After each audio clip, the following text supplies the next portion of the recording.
takes us on to the next grouping, which is mobile homes. And I call Amendment 386 in the name of the Minister, grouped with Amendments 21, 22 and 23. Cabinet Secretary to move Amendment 386 and speak to all amendments in the group. Thank you, Convener. We are committed to making progress on the issues raised by mobile home residents, and I support the work that Murdo Fraser has been undertaking with them. The Minister for Housing has taken action following Mr Fraser's members' debate in February, including writing to Ofgem, the UK Minister for Services, Small Business and Exports, and to local authorities. And I hope that the post-implementation review of mobile home site licensing that is to be carried out before the end of this Parliament will address some systemic issues. Amendment 386 in the name of Paul McClellan aligns the definition of the Consumer Prices Index used in the mobile homes provision in the bill with that used in the rent control provisions. The new definition does not change the substance of what was in the previous definition. Turning to Amendments 21 and 23 on adaptations, I am fully supportive of the principle of these amendments, that disabled people should be supported regardless of their housing circumstances. However, these amendments are not necessary, as provision in law already exists for this purpose.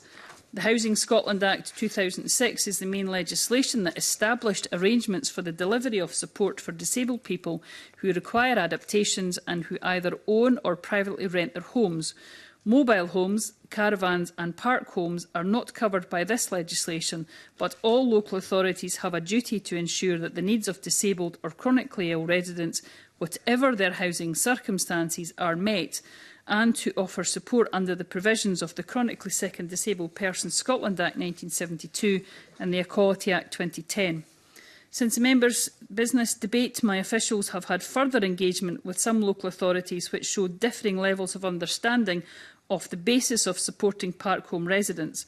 The Minister for Housing has written to council leaders and heads of housing on the 22nd of April to confirm the existing legislative basis for adaptation for mobile homes in housing legislation, but also through the other legislation which I have mentioned. Furthermore, we also plan to undertake a review of the current housing adaptation system, which will make recommendations on how best to improve and streamline the system and better targeting of resources.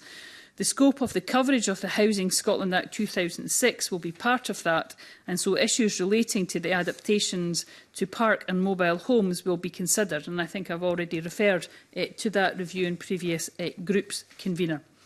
Amendment 22 is intended to improve access to justice for residents of mobile homes by moving cases from the courts to the first-tier tribunal.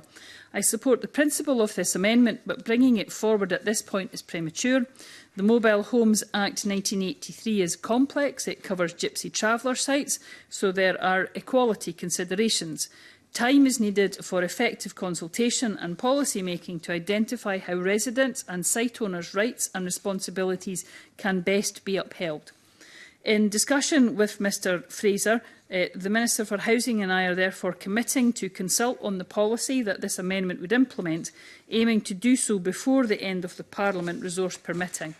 I would ask members not to press the amendments, and if amendments 21, 22 and 23 are pressed, I would urge the committee not to support them. Thank you. And I move Amendment 386 in my name.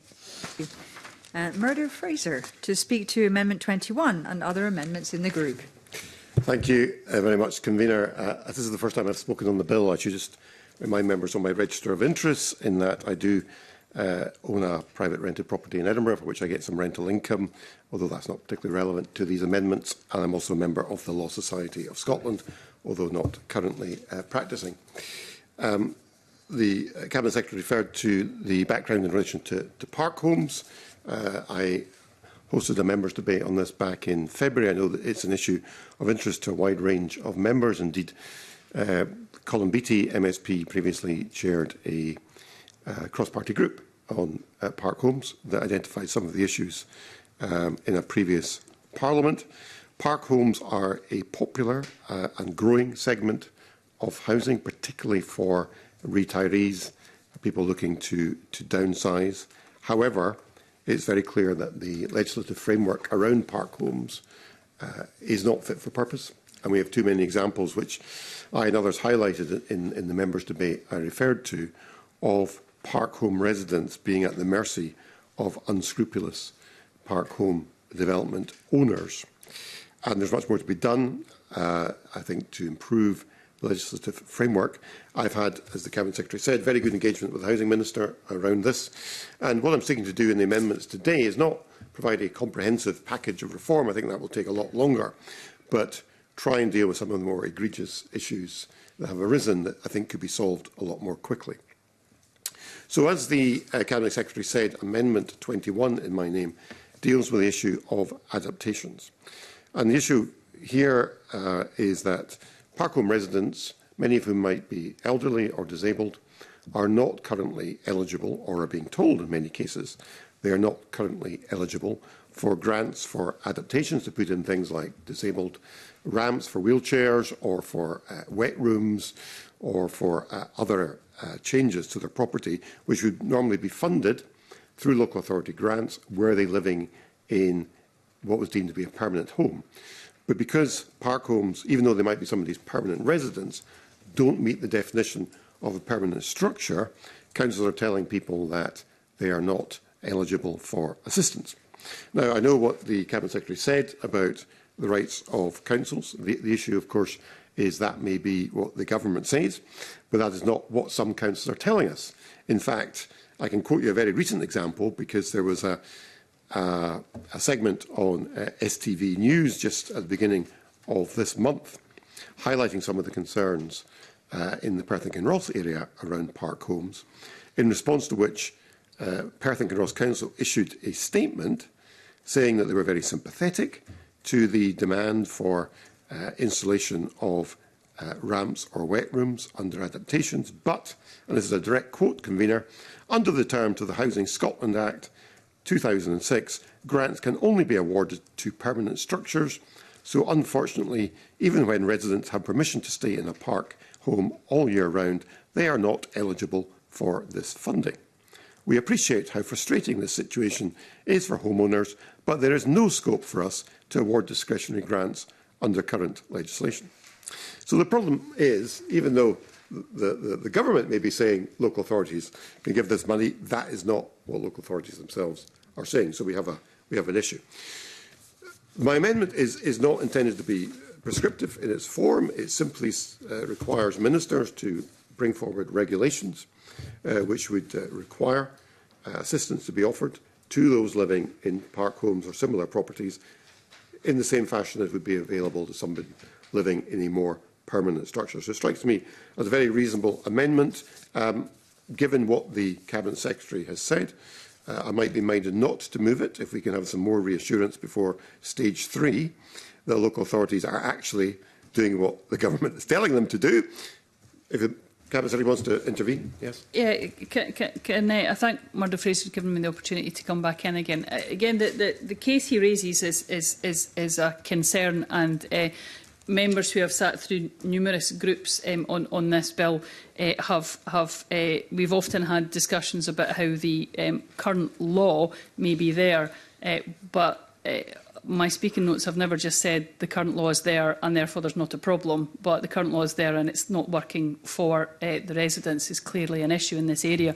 I mentioned that the Minister had obviously written out to all councils, but I do think it's important that we can seek some further reassurance, both for Mr Fraser, but importantly for the residents that are having these issues, to see what the feedback has been from the Minister for Housing's letter, and to see whether further work is done on that. But I do recognise the concern that he has rightly put forward, and indeed the quote that he's gave from the council shows, if it needed to be, that more work needs done on this.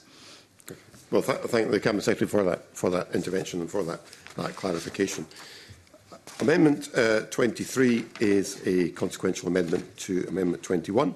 Amendment 22 deals with a separate issue, which is the question of resolution of disputes. And again, this is an issue where I've had a great deal of correspondence from park homeowners, who at the present time, the only way they can resolve a dispute with the owner of the park is by resort to the Sheriff Court.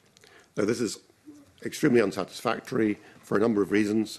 The cost of going to the Sheriff Court is substantial. legal advice is absolutely essential. It is extremely difficult in Scotland to find any lawyers anywhere in the country with the required degree of expertise in the law around park homes. And as I'm sure members of the committee are aware from work elsewhere, the ability to obtain civil legal aid to pursue these cases is extremely difficult, if not impossible. And therefore, although the remedy might be to go to the Sheriff Court, in practice that remedy is almost worthless because of the barriers that are put in the way. And Amendment 22, therefore, proposes as an alternative route to shift the resolution of disputes from the Sheriff Court to the First Tier Tribunal, bringing it into line with other issues dealt with in the housing arena, including, of course, the regulation of the private rented sector, which was moved to the Housing Tribunal, if I recall correctly, in 2017. This would provide a much lower cost and quicker resolution route without the need to necessarily involve lawyers or need apply for legal aid. And I listened with great interest to what the Cabinet Secretary had to say about the consultation. My concern about what the Cabinet Secretary is saying is that process of consultation will take a substantial period. Even if the consultation proceeds by the end of this Parliament, we will then need to look for a new legislative vehicle in the next Parliament for this to be done. With the best will in the world, that's going to take a minimum of 3 years to resolve this, whereas we have an alternative approach now. I appreciate there's more work to be done, but I hope the committee would consider supporting these amendments at stage 2, which would give the government some opportunity to come back before stage 3, perhaps with some amended wording. But it does get the message across that time is of the essence here. Many of the people we are talking about are elderly people. A period of 3 years to try and reach resolution might be more years than they have left on this planet, and I think it's very unfair to leave them in a situation where they do not have effective remedies for the situation that they are in. Thank you, Convener. Thank you. Do any other members wish to speak? Cabinet Secretary, to wind up. Thank you, Convener. I won't say any more on the earlier amendments by Murdo Fraser, but I will perhaps say just something on Amendment 22. I do appreciate Murdo's Fraser's point around the time that this may take if it moves forward to further consultation, further work, and then a new legislative vehicle. And I can't deny any of that is indeed the case. There's two issues I would point to where I would say that does need particular specialist work done, though, and that's particularly on the fact that the 1983 Act also covers gypsy traveller sites, and particularly when those are socially provided, we'll want to ensure and consider what's best to ensure the rights of that community are upheld and strengthened as appropriate. So I appreciate that Mr Fraser is coming with particular cases from his constituency work, but I think there's also another aspect to that which is important to recognise. And furthermore, it might not be appropriate that all case types under the 1983 Act move to the Tribunal.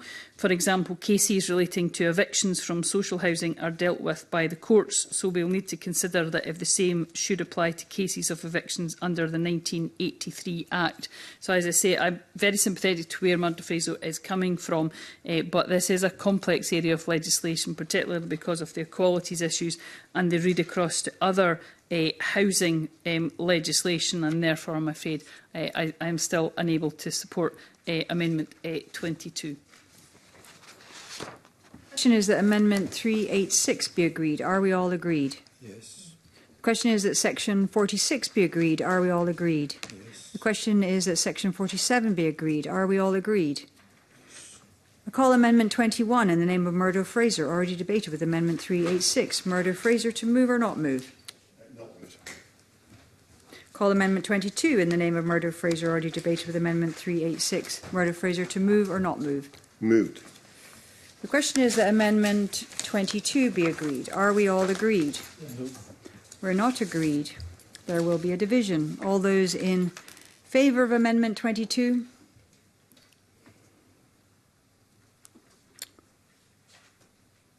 All those against?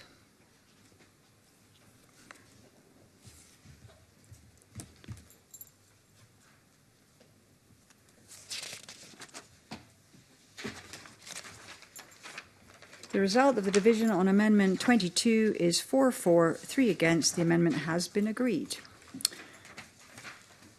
I call Amendment 254 in my name, already debated with Amendment 257, and I choose to move this amendment. The question is that Amendment 254 be agreed. Are we all agreed? No. We are not agreed. There will be a division. All those in favour of Amendment 254? And those against?